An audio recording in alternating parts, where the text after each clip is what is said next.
The 20-year-old Lucky Blue was exactly what his name suggested, lucky, and blue. He wore blue clothes and dyed his hair the same shade. The only things that weren't blue were his skin and his eyes.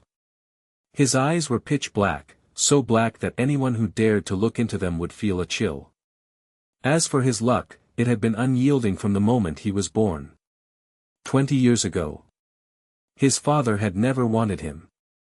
For reasons unknown, he was convinced the child would bring nothing but trouble. So, he plotted to stage the baby's death and, without his wife knowing, abandon him at an orphanage, or worse, on the street. But fate had other plans.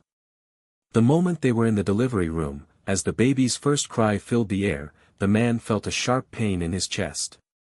That was the last thing he ever felt. Heart attack, the doctors concluded. From the excitement of the birth of his son, his wife assumed. To honor his memory, she named their child Lucky, just like his father. Lucky remained lucky. He was lucky when, as a child, he led the neighbor's small dog onto a busy road. He threw a ball into the middle of it and urged the animal to fetch. It never returned. No one knew what had happened or who was to blame. People simply assumed the poor thing had gotten lost. His luck didn't end there. It followed him to school, where he stole the asthma inhaler of a classmate. The boy suffered an attack and had to be rushed to the hospital, barely escaping suffocation. Everyone believed he had simply misplaced it. Even in his final year of high school, his luck never faltered. He trapped a younger student in the bathroom. Desperate to escape, she slipped, hit her head, and died. Everyone believed she had simply stumbled. Now, at nearly 20, his luck still hadn't abandoned him. A few months earlier, he had stolen a woman's wallet. Inside, he found a lottery ticket. When the numbers were drawn, he realized he had won first prize. He would never have to work a day in his life. Not that he had planned to. Until then, he had lived off his mother and grandparents, but now he was secure, no matter what happened to them, he had his own fortune.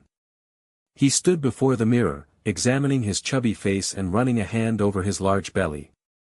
Then, he picked up the box of blue hair dye. He was a millionaire now. He could be as eccentric as he wanted, and no one would dare judge him. A little while later, he admired his newly dyed hair. He was no longer just lucky, as his name suggested. Now, he was also blue. Today. He stood beside his mother at his father's grave. It was the 20th anniversary of his death, and also his birthday. Since he could remember, he had always found it strange that his birth and his father's passing shared the same date. But after hours of contemplation, he had decided it was just another stroke of luck, one more thing that made him different from everyone else. He stared down at the gravestone.